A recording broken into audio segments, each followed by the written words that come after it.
Wood, common ordinary wood, is one of the most remarkable materials of nature. Hidden within it are many secrets, important secrets yet to be discovered. Growth rings are the most conspicuous feature of many kinds of wood. In each ring, the light-colored early wood below grew rapidly during the first part of the growing season. The darker late wood above grew more slowly toward season's end. When the block is turned and tipped to show a lengthwise radial section, we see that actually there are concentric growth layers which only appear as rings in cross-section. In tangential section, the circular growth layers of the tree's cone-shaped trunk show varying patterns, with early wood here, late wood there.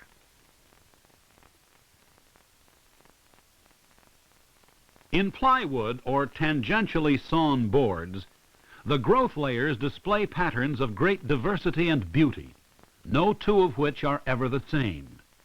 The growth layer patterns are recognized as the grain in wood. These are the grain patterns of several kinds of wood. Growth layers of wood are sometimes featured in unusual ways. At first appearing to be a contour model of the land, we now see something quite different. What is this material we call wood? The naked eye sees nothing of its marvelous structure. Before viewing it with a microscope, we need a measure of size. A common pin will do, but how big is a pin? The metric scale is preferable. Approximately 25 millimeters equal 1 inch. The pin head is about 2 millimeters in diameter, with a 1 millimeter shaft. With a low-power microscope, the pin now becomes a giant, and we begin to see the wood structure with its billions of cells forming a lace-like pattern. To see greater detail at higher magnifications, thin sections lighted from behind are needed. The pinhead has now become too large a measure in exploring the microstructure of wood. The pinhead spans the screen. Another way to compare sizes is to place a 1 millimeter cube of wood upon a photo model of its structure magnified 50 times. We see that wood consists mostly of long, narrow cells running vertically. They are about 4 millimeters long and 100 times longer than they are wide. Sweeping across the radial face are ribbons of brick-shaped cells, the wood rays. Wood rays appear as narrow radial lines in cross-section. Between the cells is a very thin intercellular layer, the middle lamella. The fact that chemical treatment can remove this layer and separate the cells is basic to the pulp and paper industry. This thin section, chemically treated, is slowly drying. We can watch the cells shrink and separate.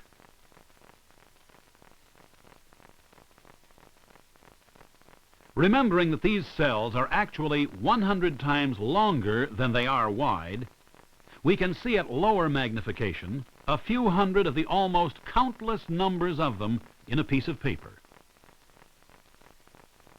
Calculations show that a 1-inch cube of a coniferous wood may contain some 3 million of these hollow thread-like fibers or tracheids. Chemically treated wood chips yield untold billions of fibers. Several of them are here rotated in a beam of polarized light. The walls of each fiber are constructed of layers of microfibrils, running spirally at varying angles and forming a structure of great complexity and strength.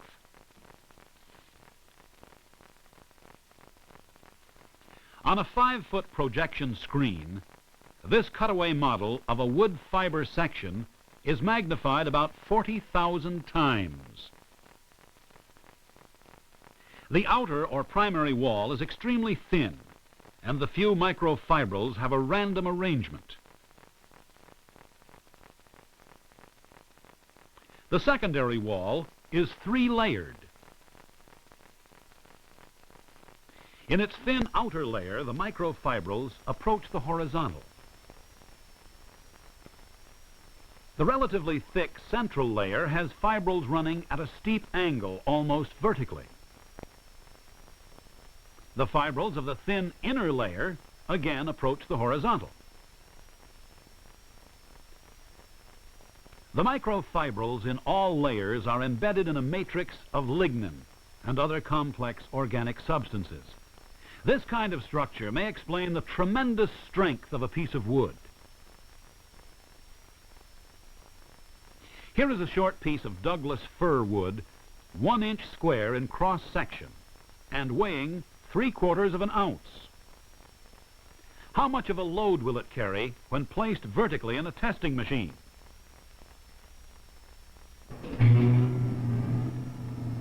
Think back to what you have seen already on the structure of wood with its billions of fibrous cells, each one a unit of great complexity and strength. What happens to these structures when a load is applied? The ultimate answer to this question is still to be discovered.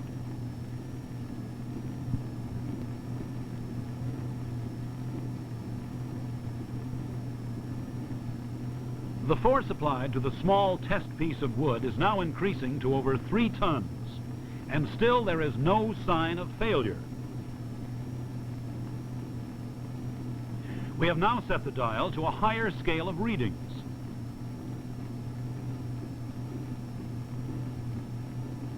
And from previous experience, we may expect failure very soon. At 5 tons, the test piece weighing but 3/4 of an ounce begins to collapse. While the machine continues to run, further crushing takes place.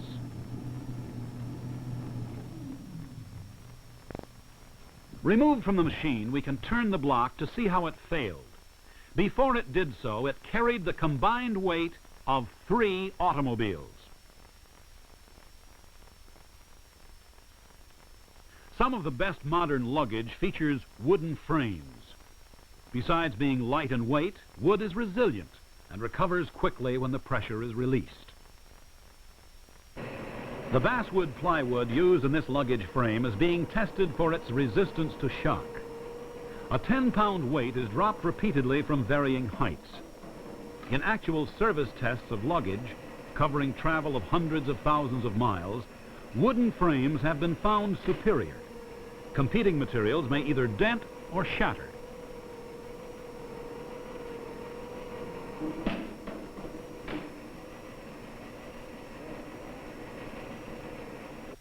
So far, we have explored the structure of the coniferous or softwoods, consisting mostly of fibers too small to see except with a microscope. By contrast, the wood of the broadleaf trees or hardwoods is featured by pores. If these pores are about the same size and distributed evenly, the wood is called diffuse porous. In ring porous woods, the pores in the early wood are much larger than those in the late wood. We can now view photo models of the 3 types. The first represents the conifers or softwoods, including fir, pine, and spruce. Diffuse porous hardwoods include birch, maple, basswood, and many others. Notice that each pore is the entrance to a long, sap-conducting tube called a vessel.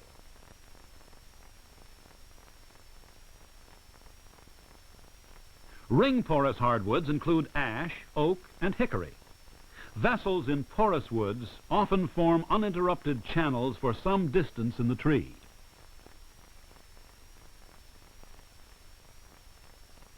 In this red oak wood, we can easily demonstrate the passage of air or liquids through the large early wood vessels. A detergent or soap solution quickly penetrates the pores. Compressed air under low pressure makes each vessel a soap bubble pipe. One can often blow bubbles or smoke through a stick of red oak 10 inches or more in length. This kind of porosity in wood is directly related to the ease of impregnating it with wood-preserving chemicals.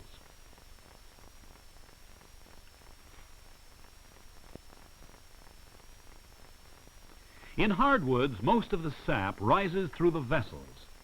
In conifers, it passes upward through the tracheids, in spite of their closed ends. At high magnification, circular structures are seen on the cell wall, especially where the tracheids overlap each other. These bordered pits allow sap to pass from one tracheid to the next, vertically, all the way from the roots to the top of the tallest trees. In this model, one of the bordered pits is seen at the top in cross-section.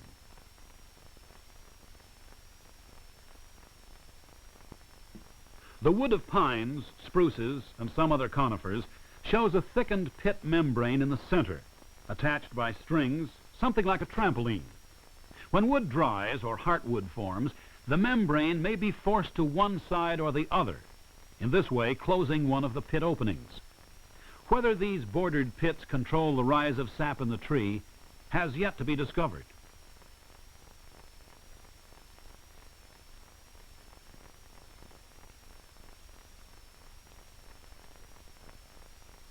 The removal of water from wood is an important problem in its manufacture and use. The end of this laminated beam was soaked in water for a few minutes, and we can see considerable variation in the speed of drying of the several layers. In this model of water-soaked cells, the walls are saturated and green water fills the cavities. The drying face of the wood is at the top. Water vapor molecules are released from the water surface. Evaporation causes the surface to retreat into the water-filled wood. Water vapor molecules fill the cell cavities as they are emptied of liquid water.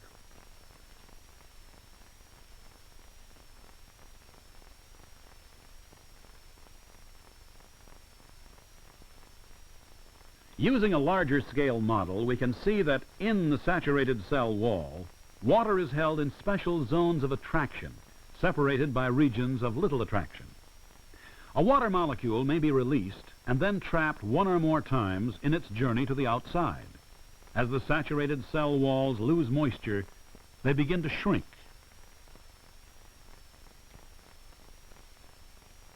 To observe shrinkage, we shall cut two pieces from a cross-section of a log. One is tangential, and the other is radial.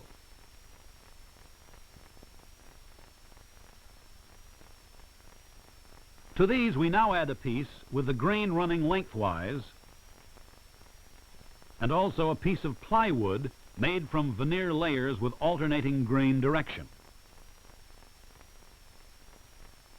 With the time-lapse camera, we can compress 1 week of drying time into a few seconds.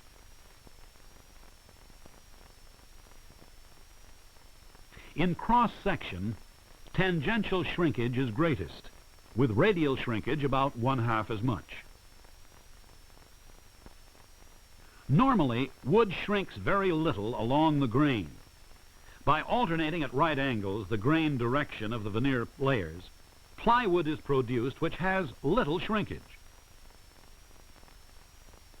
Enormous amounts of plywood are manufactured and used for more purposes each year. Estimates for the year 2000 provide enough plywood to cover the state of Connecticut. Some 80% of American homes are built of wood. When insulation is used between the studs, wood houses require less heat in winter and less cooling in summer than houses built with brick-faced concrete blocks. Unicom is a word meaning uniform components.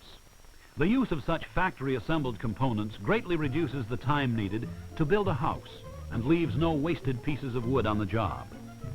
There are enough different types of components to allow great diversity in the sizes and designs of homes built with them.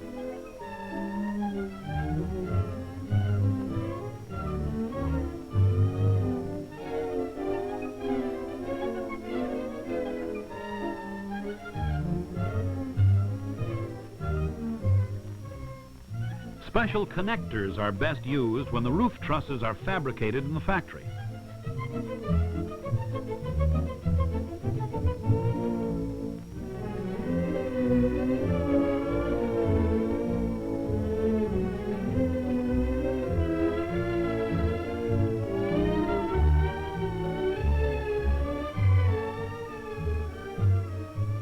In homes and offices, wood is superior for interior finishing and decoration.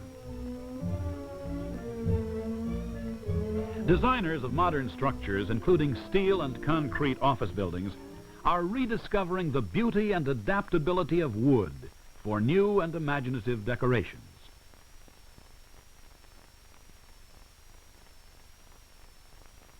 Besides the beauty of grain and color, wood furniture has other desirable features. Wood never feels too hot or too cold, and unlike steel, it never greets one with a shock of static electricity. Although wood is being modified chemically and physically for hundreds of new uses, it is always inspiring to see how an imaginative architect can create new forms using conventional materials.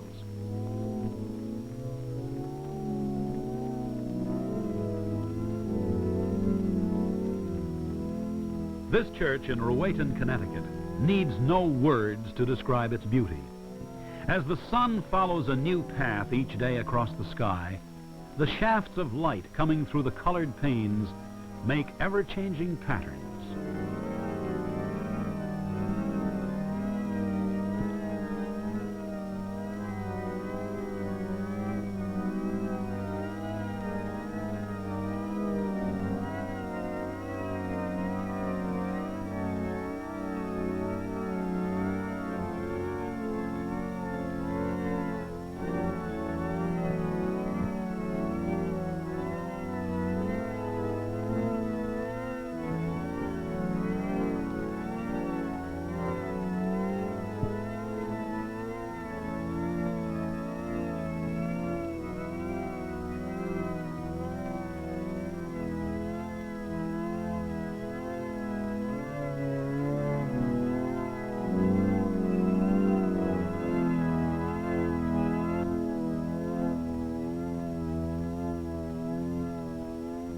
The fire resistance of wood in large sizes is not generally recognized. Nothing burns except as a gas, and so the starter pieces must be thin enough to produce gas when heated by flame from a match. 3 minutes after being lighted, the kindling is a mass of flames. Are the large dry logs behind also burning? In 5 more minutes, the kindling has burned up. But the logs are only charred. They smoke and then go out. More heat is needed to make them burn. We might watch this again with the action speeded up 50 times. To get large timbers burning requires considerable heat, and even then they burn very slowly. Here is a cross-section of a beam fired for 1/2 hour with 2 large gas burners. Underneath the partially protecting layer of charcoal, there is little damage. Less than 1 inch from the 2,000 degree Fahrenheit heat of the gas burner, the wood is completely unharmed. With this background, we might see what happens to a steel-framed building during a fire. Of course, small or thin pieces of wood soon burn, but any larger timbers, even these 2x6s, would have carried their load a while longer if the unprotected steel supporting them had not twisted and collapsed in the heat of the fire. Steel frames, unprotected by concrete or other insulating material, soon soften and collapse when the contents of the building burns. The fact that steel doesn't burn and wood does is only part of the story. Even large-sized unprotected steel beams soften and collapse in a fire.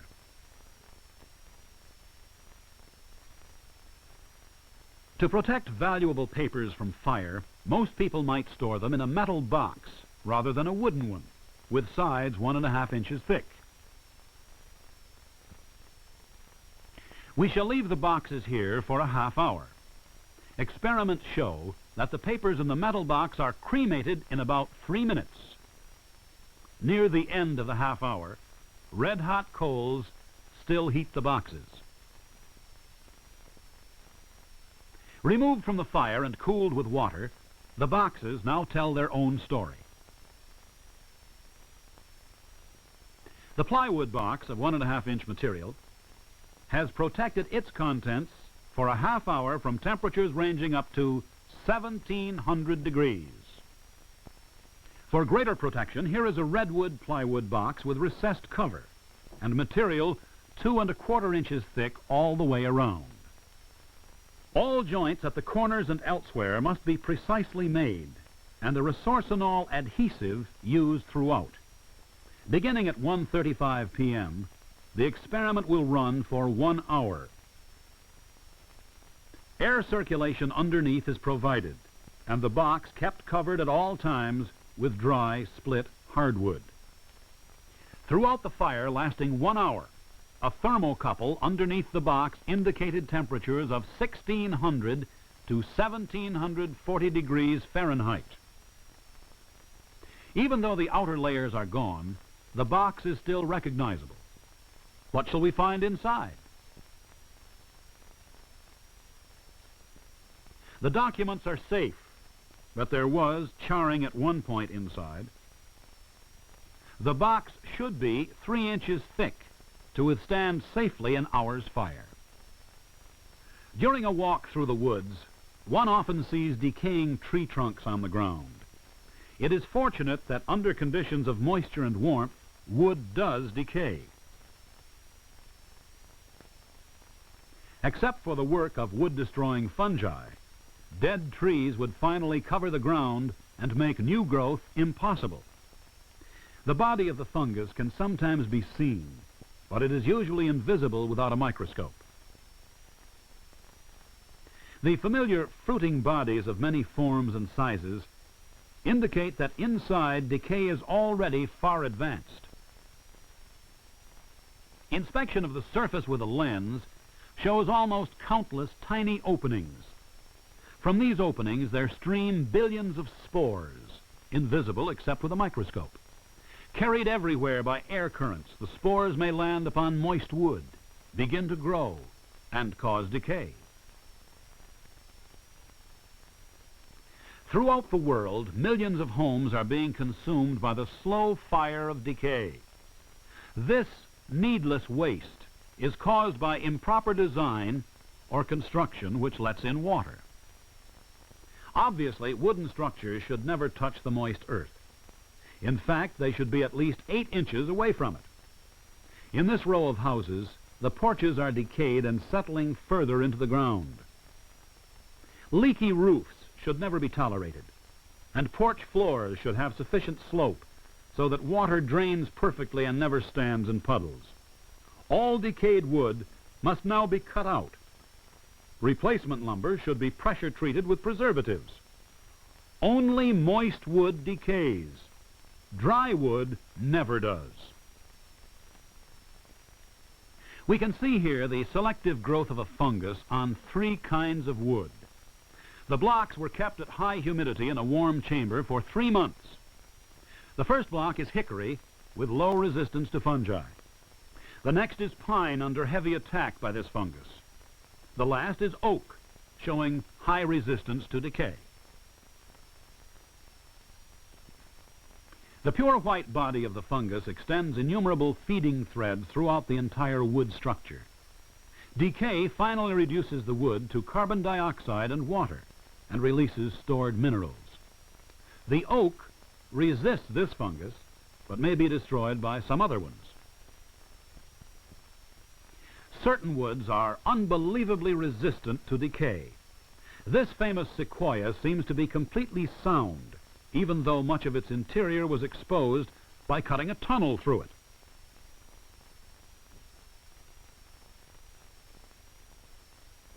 And before the tunnel was cut, fire had already burned away the bark, exposing the wood.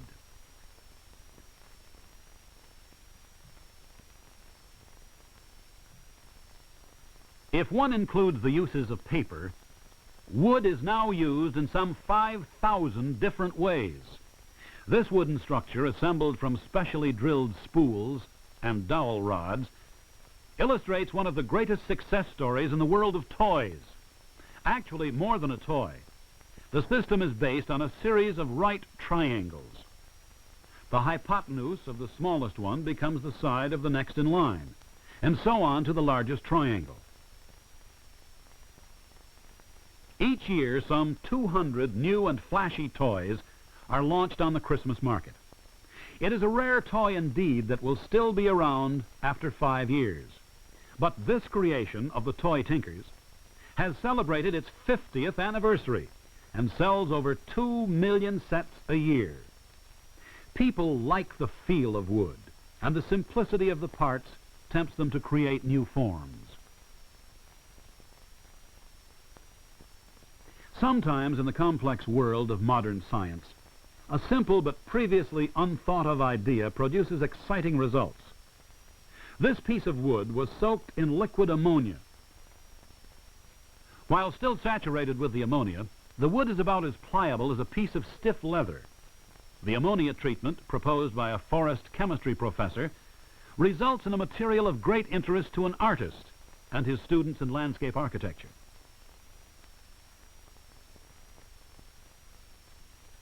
New and unusual art forms are being created with strips of the treated wood. As the ammonia vaporizes and escapes, the wood regains normal stiffness and the sculpture retains its form. Besides such uses, industry may find this method of bending wood very valuable.